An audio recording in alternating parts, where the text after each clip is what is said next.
Romanos capítulo 13, nós vamos ler do verso 11 ao verso 14.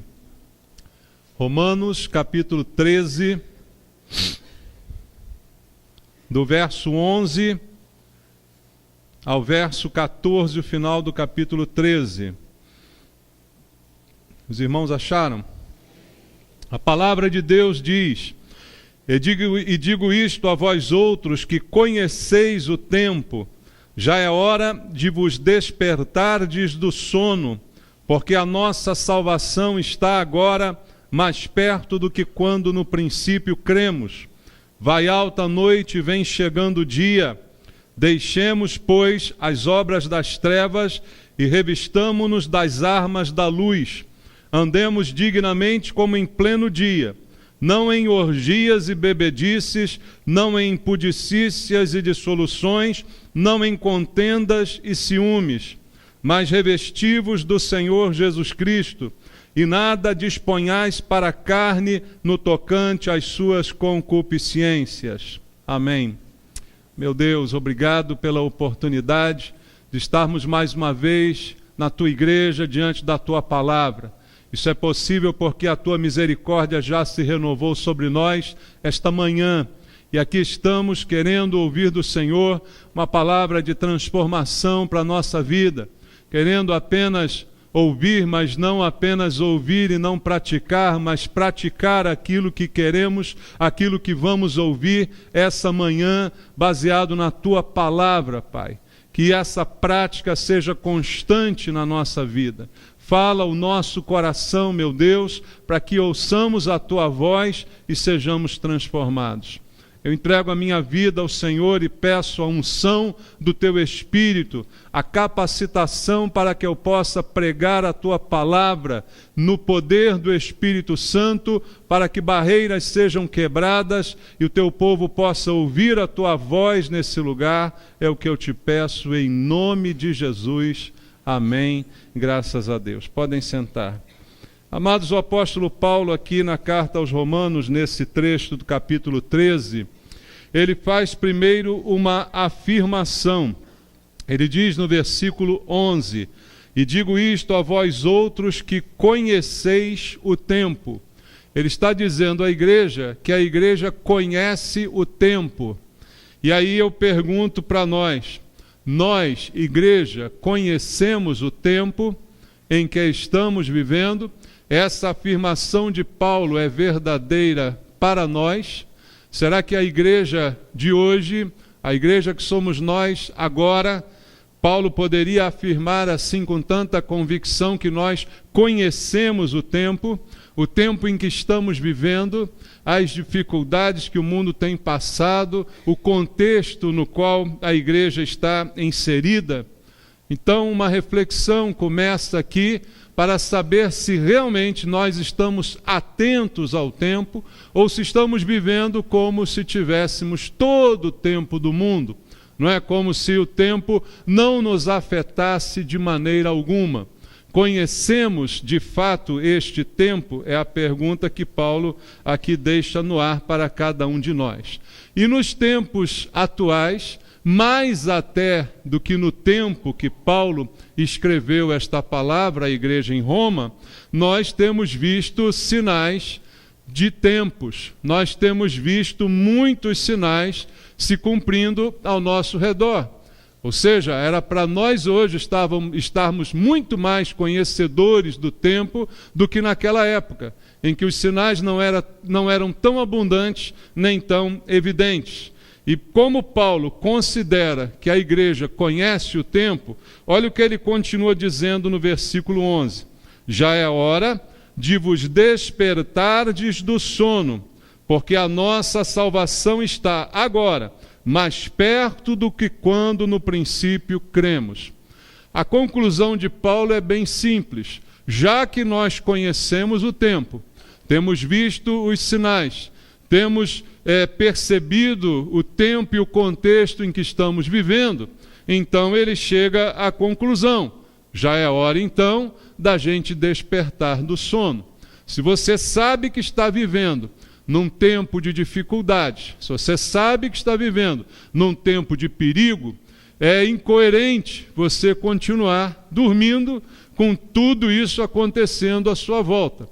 É realmente incoerente você continuar alheio a tudo que está acontecendo. Então a conclusão de Paulo é muito simples: já é hora. É hora de quê? Despertar do sono.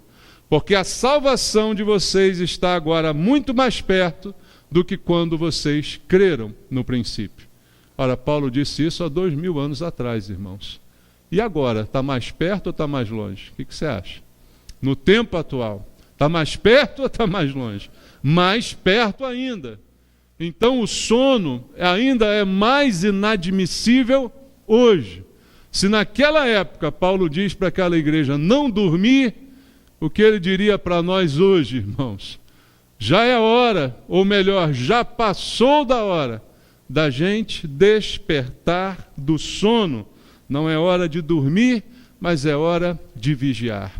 E ele não está falando de um sono físico, mas sim de um sono espiritual. Tudo aqui que se fala é no contexto espiritual. É hora de despertar espiritualmente. É hora de nós vigiarmos espiritualmente. Muito mais agora do que no tempo que Paulo proferiu estas palavras. Por que a conclusão que chegamos? É porque estamos no meio de uma batalha. E no meio de uma batalha não há tempo para a gente dormir. Porque quem dorme cai na batalha. Quem pega no sono é pego de surpresa. Quem está alheio, vê as coisas acontecendo ao seu redor e nada faz, será certamente surpreendido pelo inimigo que está lutando essa batalha conosco. Então, o que nós estamos vivendo, aquilo que a Bíblia afirma a respeito dos tempos e muito mais agora no tempo presente. Veja em 1ª Epístola de Pedro, capítulo 5, no versículo 8, um texto também bastante conhecido, o apóstolo Pedro também nos fala a respeito dessa necessidade de despertamento. 1 de Pedro, capítulo 5, versículo número 8, o apóstolo Pedro diz: sede sóbrios e vigilantes. Por quê, irmãos? O diabo, vosso adversário, anda em derredor, como um leão que ruge procurando alguém para fazer carinho. Não é, né? Procurando alguém para devorar. Então ele diz, seja sóbrio e vigilante, ponto. Mas há um motivo. Qual o motivo? O motivo é que você está cercado pelo seu adversário. Ele está em redor de você, rugindo, bravo, como um leão, procurando uma oportunidade de devorar. Então é esse o tempo que nós estamos vivendo desde a época que a igreja foi fundada até o dia de hoje. A igreja sempre esteve em luta, irmãos. E quanto mais o tempo passa, mais essa luta se aprofunda. E a solução, o comportamento, o procedimento é sempre o mesmo. O que Pedro diz aqui como um procedimento adequado para essa realidade de ter um inimigo ao redor? Ele diz, o procedimento é simples, você precisa ser sóbrio e você precisa ser vigilante, porque há um inimigo à sua volta. Eu preciso de sobriedade, eu não posso estar embriagado, eu não posso estar fora dos meus sentidos, eu não posso estar alheio a tudo que está acontecendo, isso é sobriedade. E eu preciso estar vigilante, olhando em todas as direções, porque o inimigo está em redor. Em todos os lados ele está circundando, queridos. Então, a atitude que Pedro ensina é algo bem simples. E quem é esse inimigo? O próprio Pedro definiu quem é. O diabo. Diabo que a gente às vezes não gosta muito de falar dele, não gosta de ficar jogando a culpa nele em todas as coisas, isso é bem verdade, mas que é um inimigo real. É um adversário verdadeiro. Ele existe e ele está atualmente trabalhando. Ainda um texto bíblico no Novo Testamento, em Efésios, no capítulo 6, no versículo 12, o apóstolo Paulo faz aqui uma definição importante para essa batalha que nós estamos enfrentando. Em Efésios 6, capítulo 12, Efésios 6, Efésios capítulo 6, verso 12, ele diz: porque a nossa luta não é contra o sangue e a carne, e sim contra os principados e potestades, contra os dominadores deste mundo tenebroso, contra as forças espirituais do mal nas regiões celestes. Pedro disse simplesmente o diabo. E Paulo dá uma definição mais abrangente. Não é uma pessoa o seu inimigo, não é um ser humano o seu inimigo, mas são forças espirituais do mal. São principados, potestades, diabo e seus anjos. São aqueles que lutam contra nós, que estão continuamente em nosso redor, procurando de alguma forma nos fazer mal. Nessa é a realidade que a igreja tem vivido, esses são os tempos que nós estamos vivendo, que Paulo diz nós deveríamos conhecer bem, e conhecendo bem, não teríamos tempo para dormir diante de uma realidade assim. E esse inimigo que está contra nós, a Bíblia diz também a sua área de atuação. Em 1 de João capítulo 5, versículo 19, está escrito desta forma: sabemos que somos de Deus e que o mundo inteiro jaz em quem? No maligno. Ou seja, qual é a área de atuação desse inimigo? O mundo inteiro. O mundo inteiro está sob a influência deste inimigo. E nós estamos aonde, igreja? Nós estamos no mundo. Tem alguém aqui em outro planeta? Não. Então nós estamos no mundo. O mundo jaz no maligno. A nossa luta é aqui, não contra pessoas, mas contra esse inimigo, contra principados e potestades, nas regiões celestes, mas atuando ele no mundo que jaz no maligno. Esse é o nosso campo de batalha. E ele tem feito tudo o que ele pode para afastar as pessoas de Cristo. Nós precisamos lembrar que o objetivo principal desse inimigo é levar as pessoas para longe de Cristo. A Bíblia diz que na cruz Jesus venceu o mal. Jesus expôs publicamente o mal, né, ao ridículo na cruz, triunfou deles na cruz. E agora todos aqueles que olham para a cruz são salvos. Então o inimigo já está derrotado. A derrota dele já é predita. Mas enquanto ela não acontece, qual o seu trabalho? Afastar o máximo que ele puder as pessoas de chegarem à cruz de Cristo e ao pleno conhecimento da graça de Deus. Esse é o trabalho do inimigo. E qual é o trabalho da igreja, queridos? A Bíblia diz: ide por todo o mundo e pregai o evangelho, anunciai o evangelho a toda criatura. Ou seja, o trabalho da igreja é levar as pessoas para Jesus. E o trabalho do diabo? Afastar as pessoas para Jesus. A guerra espiritual se define nisso, queridos. Guerra espiritual não é o diabo querendo tirar seu carro, sua casa, seu marido. Não. Guerra espiritual é o diabo querendo afastar as pessoas da igreja, enquanto a igreja tem que levar as pessoas para Cristo. Essa é a guerra espiritual, e é contra isso que nós estamos lutando, e é contra isso que nós não podemos dormir, como diz aqui o apóstolo Paulo. Então, são tempos, nós conhecemos esse tempo, nós estamos cientes do tempo em que estamos vivendo, ou estamos alheios a tudo isso, achando que o mundo está uma maravilha, que um dia vamos chegar a um momento de paz, de fraternidade, de ecumenismo entre todos e tudo vai ser maravilhoso. Não, não é essa a realidade que a Bíblia diz. A Bíblia aponta essa realidade de tempos difíceis, de batalhas espirituais, de pessoas morrendo sem Cristo e a igreja pregando o evangelho para levar pessoas à presença de Jesus.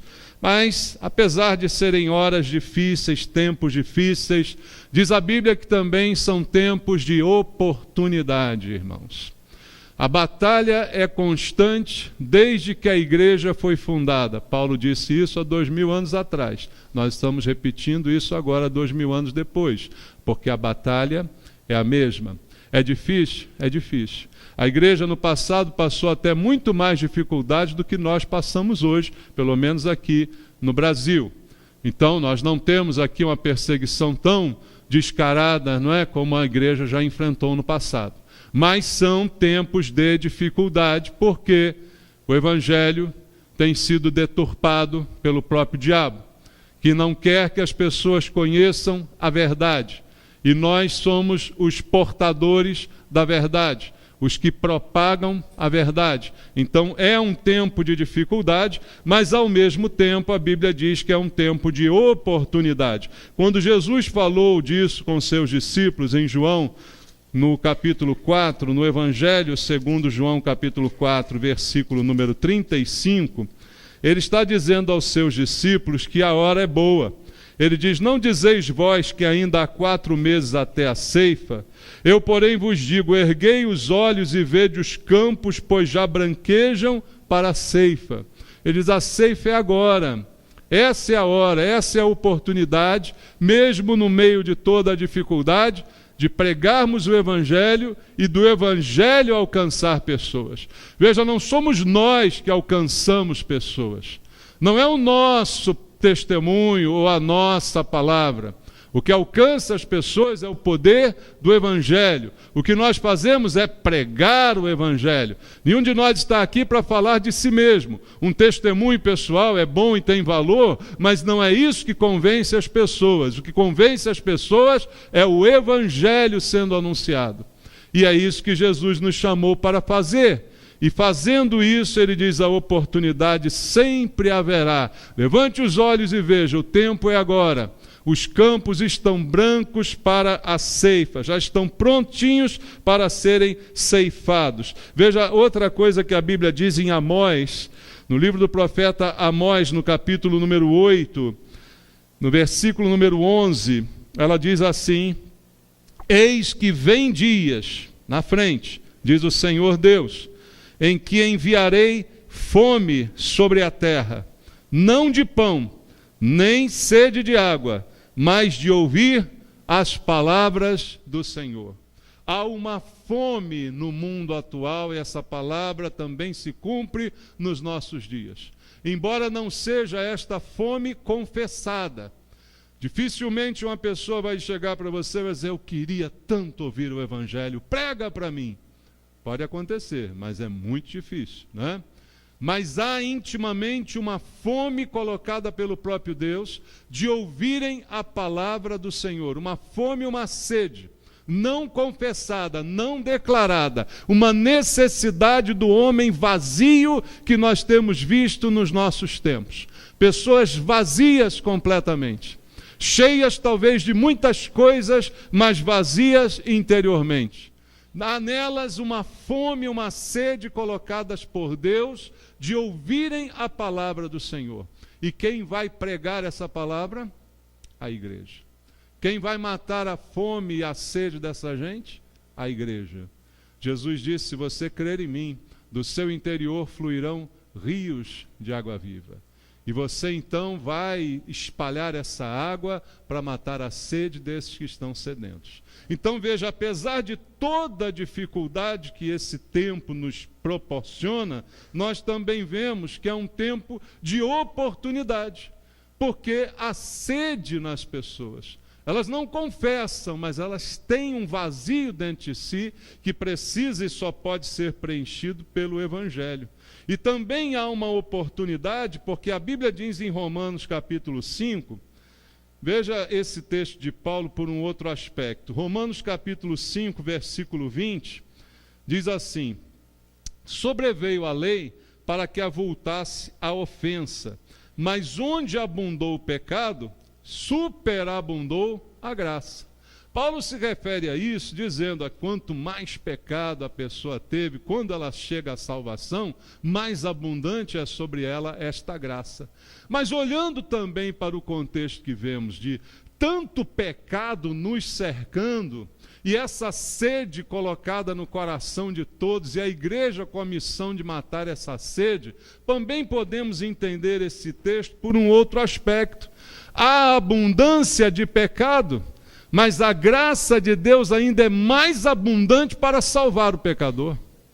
Há muita abundância de pecado no mundo que nós vivemos, mas há muito mais graça em Deus para salvar esse pecador.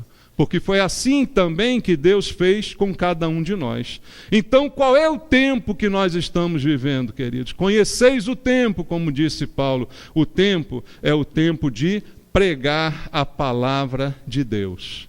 É o tempo de levar o evangelho a toda criatura. É hora de dormir? Paulo diz não. Não é hora de você dormir. Ele vai dizer, já é hora de despertar do sono. Já é hora de acordar para essa realidade. Despertar do sono, que significa agir, trabalhar, colocar as mãos no arado, não olhar para trás e fazer a vontade de Deus. O tempo de Deus é hoje. As Escrituras estão se cumprindo. Não dá para adiar.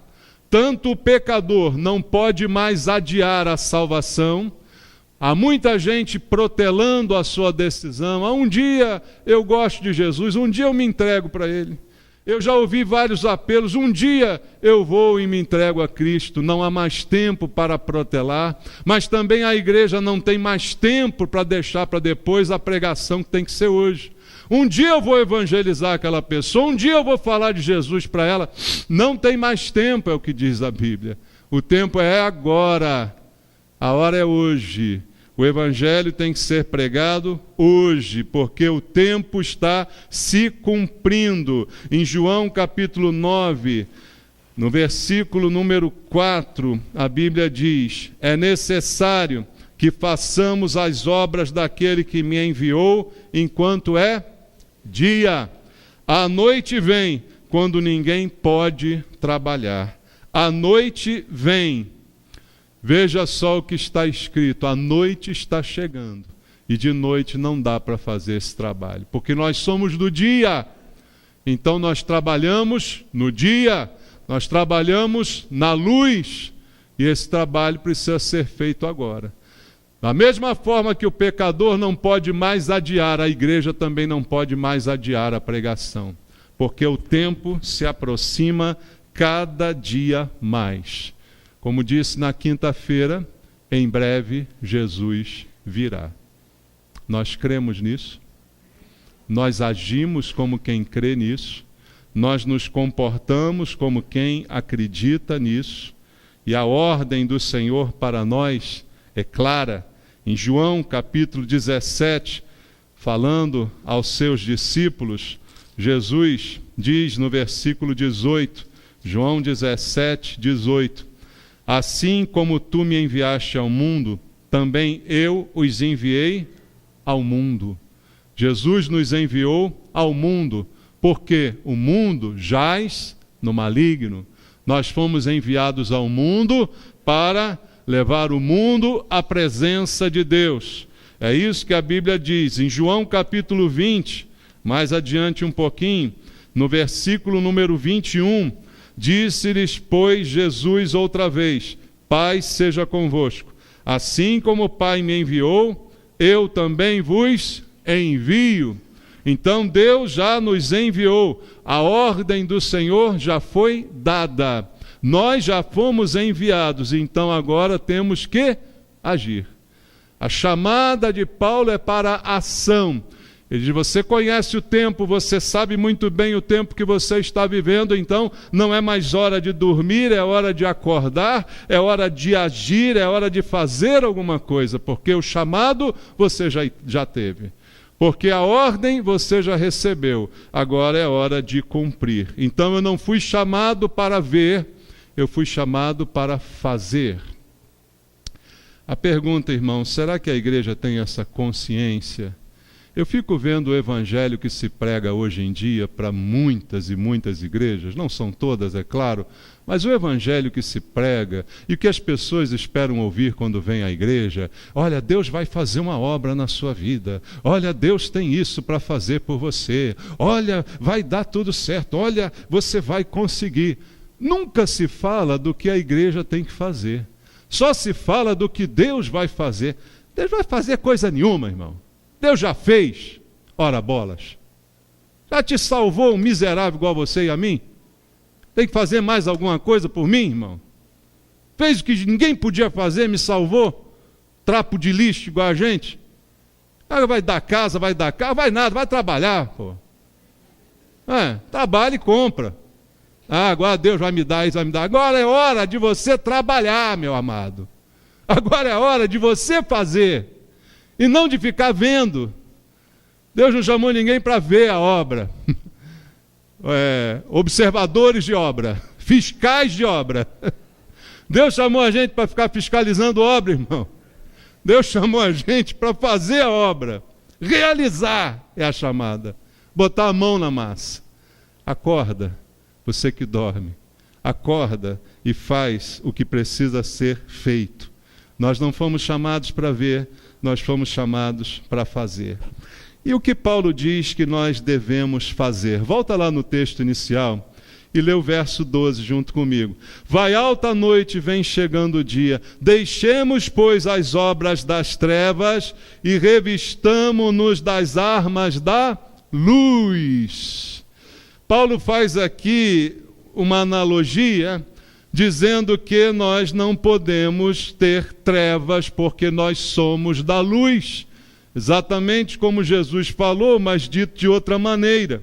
Olha, deixe as obras das trevas, revista-se das armas da luz. Por quê? Ele está falando o óbvio. Porque ele não está falando para um descrente, ele está falando para um crente. Está dizendo, crente, você tem que andar na luz. Novidade. Novidade, irmãos? O que é isso? Tem cabimento um crente andar nas trevas? Tem cabimento um crente fazer a obra das trevas? Paulo está dizendo o óbvio. A palavra de Deus muitas vezes diz para nós o óbvio, que não é nem preciso dizer. Mas a gente tem que pregar aqui o óbvio. Irmãos, semana após semana nós pregamos o óbvio, que todo mundo já sabe. Foi como foi dito ontem no culto da família. Na igreja a gente sabe de tudo, o problema é que a gente deixa Jesus na igreja e vai para casa e não leva o que aprendeu. Não é, queridos? Então a gente já sabe disso tudo. E Paulo está dizendo, o que você tem que fazer? Você tem que fazer acordado. Primeiro tem que acordar, como ele disse, acorda. Agora acordado, olha para a sua vida, vê se tem alguma treva nela. Se tiver, você tem que tratar isso. Se tiver, você tem que tirar isso. Você tem que se revestir com as armas da luz. E as trevas precisam sair. Veja, não há ninguém perfeito aqui na igreja. Concorda comigo? Então todos nós temos uma pontinha de sujeira. Embora no espírito estejamos limpos, como Jesus disse aos discípulos, vocês já estão limpos pela palavra que eu tenho pregado, mas precisa lavar os pés. Aí ele vai e lava os pés dos discípulos. Porque o mundo tem poeira. A gente anda no mundo, a gente pega poeira. Então não tem ninguém aqui imaculado, irmãos.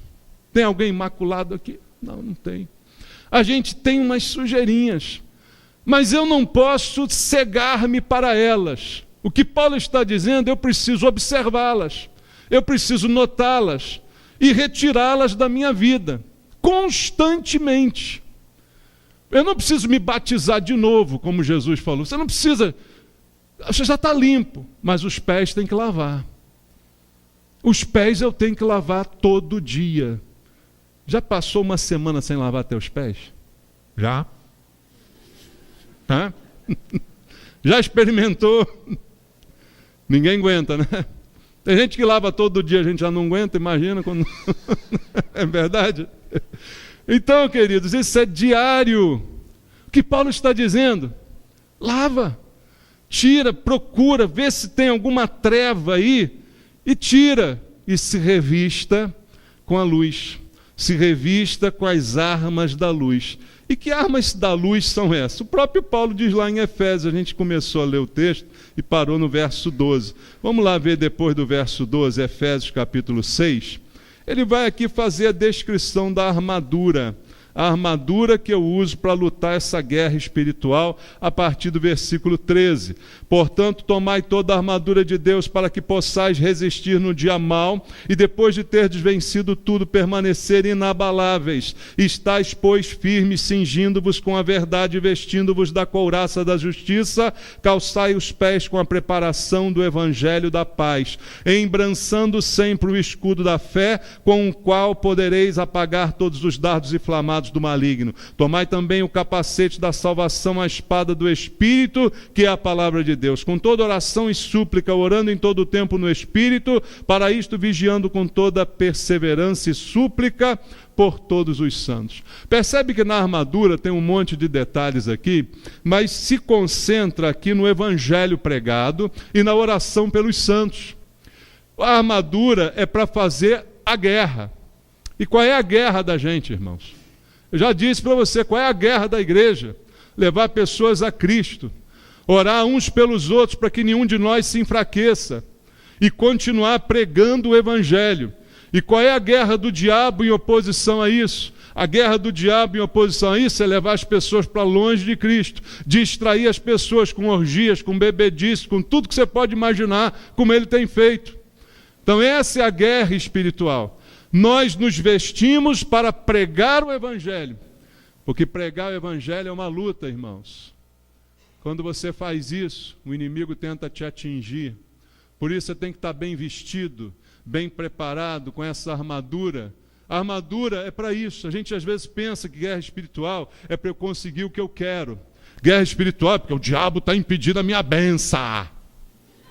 Ah, pelo amor de Deus. Que bênção. Para de falar de bênção. O diabo está impedindo o quê? O diabo está impedindo é você de pregar para o seu vizinho, pregar para a sua família, pregar para o seu amigo. Ele está lá preocupado se você tem carro, deixa de ter. Isso não importa o diabo, conquanto você calha a boca e não pregue para ninguém, é isso que ele quer. Mas quanto mais eu estou preocupado com as minhas bênçãos, mais eu deixo de pregar a palavra. Quanto mais eu estou na igreja preocupado com o que Deus vai fazer, com o que o diabo vai tirar, com o que você quer, menos eu compartilho o evangelho. Evangelho virou sinônimo para alguns de bênçãos. É uma maneira de conquistar uma vida melhor. Não é uma maneira de conquistar uma vida melhor. É a única maneira de conquistar a vida, porque morto você já está. Você está morto nos seus delitos e pecados. O evangelho te deu vida. Então não é vida melhor. Que vida melhor há do que estar vivo depois de estar morto? Não tem vida melhor. Já estou vivo, eu estava morto, estou vivo, acabou. Tem vida melhor que essa. Ruim era antes, quando estava morto. Delitos e pecados. Então, amados, o que Deus está nos chamando é para vestir essa armadura. Mas para vestir essa armadura eu tenho que tomar banho, eu tenho que tirar a sujeira. Eu tenho que tirar as coisas das trevas que estão em mim. Eu não posso andar nas trevas, eu tenho que usar a arma da luz para andar na luz. Em João capítulo 12, no versículo 35, veja só o que diz esta palavra. João capítulo 12, versículo número 35, está dizendo a Bíblia: respondeu-lhe Jesus, ainda por um pouco a luz está convosco. Andai enquanto tendes a luz, para que as trevas não vos apanhem. E quem anda nas trevas não sabe para onde vai. Olha o problema de andar nas trevas. Você não sabe para onde vai, você não sabe o que está fazendo. Você não sabe na encrenca que você está se metendo, deixando as trevas tomarem conta da sua vida. Começa com um pontinho, esse pontinho vai aumentando, essa sujeira vai se espalhando. Se você não se limpar todo dia, a sujeira se acumula. Que Paulo diz: acorde e comece a se limpar. Comece a eliminar as trevas da sua vida, se vestir com a armadura da luz, para pregar o evangelho, para fazer a vontade de Deus. O tempo está próximo, não há mais tempo para brincadeira, é o que ele está dizendo, e nós temos que fazer isso o quanto antes, porque a ideia é de urgência. Voltando ao texto em Romanos 13, ele diz no versículo 12: vai alta a noite, vem chegando o dia, deixemos, pois, as obras das trevas, revistamo-nos das armas da luz. E aí no verso 13: andemos dignamente, como em pleno dia. Andar como quem anda de dia, sob a luz. No dia todo mundo vê o que eu estou fazendo. De dia todo mundo pode ver como está a minha vida. Estou sob a luz. Não estou escondido nas sombras, não estou procurando um buraco para me enfiar. Então eu preciso andar como quem anda em pleno dia, ao contrário de andar em orgias, bebedices, impudicícias, dissoluções, contendas e ciúmes. Ande dignamente. O mundo é que anda assim. Por isso o mundo jaz no maligno, jaz sob a influência do maligno, e a igreja existe para ir lá tirar o mundo. Agora imagina você anda em bebedice. Como é que você vai convencer uma pessoa a largar a bebedice dela? Aí você diz assim, pastor, bebedice eu acho que os crentes não andam, não. Orgia, piorou. Imagina um crente na orgia? Pelo amor de Deus, né? Mas o mundo anda em orgia. Anda ou não anda? Anda em orgia. Aí ele continua dizendo, impudicícias e dissoluções. Aí já começa a pegar para o lado da gente. E aí quando ele termina contenda e ciúme, aí, meu irmão, entra em qualquer igreja que você mais vê é contenda e ciúme. Ou raçazinha para ter contenda e ciúme é tal de crente. Como esse bicho existe na igreja? Como isso tem que ser extirpado do nosso meio? Contenda e ciúme. Como é que a gente vai pregar para os outros se a gente está em contenda e ciúme? Como é que a gente vai falar com alguém de contenda e de ciúme se nós estamos vivendo em contenda e ciúme? Não há mais tempo para isso, é o que Paulo está dizendo desde o início da mensagem. Acorda, irmão. Talvez você não esteja na orgia nem na bebedice, mas está na contenda e no ciúme, na dissolução. Talvez isso esteja acontecendo, então é hora de despertar. Está mais perto hoje do que no dia que você foi salvo. Então não é mais hora de ficar de bobagem. Não é mais hora de ficar de palhaçada, de brincadeira. É hora de acabar com isso, porque isso impede a obra de Deus. Irmãos, há pessoas que dizem, eu não vou para uma igreja, porque eu já vi muita coisa que tem na igreja. Quantos você conhece que já falaram isso? Eu já andei na igreja, já vi muita coisa na igreja, e crente é tudo isso, é tudo aquilo. Muitas vezes estão errados, mas usam como desculpa, mas também porque nós damos um mau exemplo em muitas áreas. Não despertamos, estamos dormindo, achando que temos tempo para ficar de fofoquinha, achando que temos tempo para ficar de ciúmezinho, de contendinha na igreja, do meu é melhor que o seu. Achamos que temos tempo para isso e não temos mais. Então a hora é essa e a hora é de agir. Deus nos chamou com esse propósito, irmãos, e nós não podemos abrir mão dessa atitude. Em 1 Tessalonicenses, capítulo 4, olha só o que Paulo fala sobre esse chamado de Deus.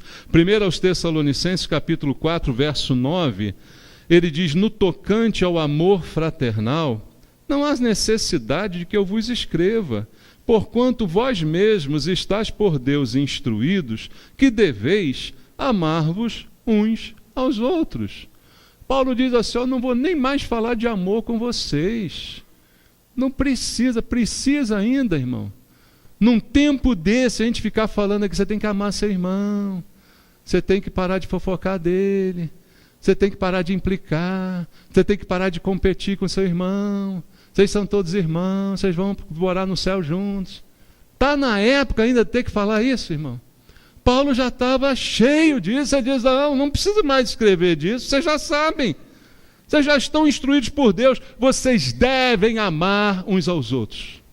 Jesus disse aos discípulos, vocês deveriam ser conhecidos pelo amor que ministram uns aos outros. Assim que o mundo vai conhecer vocês. A diferença maior é essa, evangelho que salva, evangelho que une, evangelho que produz relacionamento sadio entre nós. Se eu não tenho um relacionamento sadio com as pessoas, se você não tem um relacionamento sadio dentro da igreja, não ouse pregar o evangelho. Não ouse evangelizar. Se você não tem paciência com seu irmão, se você não tem um bom relacionamento, se você não consegue amar alguém dentro da igreja, se você implica com alguém, faz fofoca, não ouse abrir a tua maldita boca para falar do evangelho. É um conselho que eu te dou. Primeiro, se limpe disso. Tire essas trevas. Se revista da armadura da luz, para que então você vá pregar o evangelho. Voltando lá ao texto que nós lemos de Romanos, no capítulo 13. Vamos ler agora o versículo 14. Paulo diz: mas revesti-vos do Senhor Jesus Cristo, e nada disponhai para a carne no tocante às suas concupiscências. Ele diz: agora se revista de Cristo e não incline, não disponha nada para a carne, não faça concessões para a carne no tocante às suas concupiscências, ou seja, no tocante aos seus desejos. A carne tem desejos. Paulo diz: olha, se vista de Cristo e não alimente os desejos da sua carne, seria uma boa tradução. Romanos capítulo 8, versículo 5, um pouquinho atrás aí, Romanos capítulo 8, versículo 5 até o versículo 10, Paulo ensina assim: porque os que se inclinam para a carne cogitam das coisas da carne, mas os que se inclinam para o Espírito, das coisas do Espírito. Porque o pendor da carne dá para a morte, mas o do Espírito para a vida e paz. Por isso, o pendor da carne é inimizade contra Deus, pois não está sujeito à lei de Deus, nem mesmo pode estar. Portanto, os que estão na carne não podem agradar a Deus. Simples assim o que ele está dizendo aqui. Não disponha nada para a carne no tocante aos seus desejos. Não dê vazão à carne, não a alimente, não sustente os seus desejos, porque o pendor da carne é inimizade contra Deus. Então, o preparo da igreja para os tempos finais e tempos difíceis que estamos vivendo, mas que também são tempos de oportunidade. Qual a ordem de Deus? Viva como cristão. Ame seu irmão, se revista das armas da luz, pregue a palavra a quem você puder, anuncie o evangelho àqueles que estão perto de você, e é assim que você se prepara para o dia da vinda do Senhor. Não deixa que as trevas tomem conta da sua vida, se limpe diariamente faça uma inspeção em você, para de inspecionar a vida dos outros, inspeciona você, para de inspecionar o Instagram dos outros, inspeciona você primeiro, tá? E aí você vai se limpando para então poder botar a armadura, fazer a obra de Deus, não se dispor para a carne, não satisfazer seus desejos e ir gradativamente melhorando na obra do Senhor para fazer a sua vontade. E por fim, eu quero ler contigo o que Paulo diz a Timóteo na sua segunda carta. Um último conselho para nós vivermos esses últimos dias, como a palavra de Deus tem nos dito. 2 Timóteo capítulo 3, Paulo fala assim para Timóteo, e sabe o que é? A gente vai ler o texto, mas encara o seguinte: esse texto que ele está dizendo, ele não está falando das pessoas do mundo, ele está falando das pessoas da igreja. Isso é que é mais grave aqui. Ele diz: sabe, porém, isto, 2 Timóteo capítulo 3, verso 1, nos últimos dias sobrevirão tempos difíceis, pois os homens serão egoístas, avarentos, jactanciosos, arrogantes, blasfemadores, desobedientes aos pais, ingratos, irreverentes, desafeiçoados, implacáveis, caluniadores, sem domínio de si, cruéis, inimigos do bem, traidores, atrevidos, enfatuados, mais amigos dos prazeres do que amigos de Deus, tendo forma de piedade, cara de crente, negando-lhe, entretanto, o poder. Foge também destes, pois entre estes se encontram os que penetram sorrateiramente nas casas e conseguem cativar mulherinhas sobrecarregadas de pecado, conduzidas de várias paixões, que aprendem sempre e jamais podem chegar ao conhecimento da verdade. Paulo está dizendo: foge desses. Não seja um desses, se afaste destes. Essa é a nossa luta para os últimos dias que nós estamos vivendo. Você conhece o tempo? Paulo disse: vocês conhecem o tempo. Ele afirmou, eu é que estou perguntando. Paulo fez uma afirmação, mas eu estou trazendo uma pergunta para a nossa reflexão. Nós conhecemos o tempo, estamos vivendo como se realmente o conhecêssemos, então essa é uma reflexão para os dias atuais. Vamos orar? Meu Deus, nós ouvimos a Tua palavra gritando aos nossos corações: desperta, ó Tu que dormes, desperta do sono, acorda para a realidade, tira as trevas da tua vida, coloca as roupas da santidade, coloca a armadura da luz, viva como filho da luz. Nos últimos tempos, tudo será difícil, as pessoas serão difíceis até dentro da igreja, com forma de piedade, mas negando o poder de Deus. Mas você foge dessas coisas. Foi o que nos disse o Senhor essa manhã.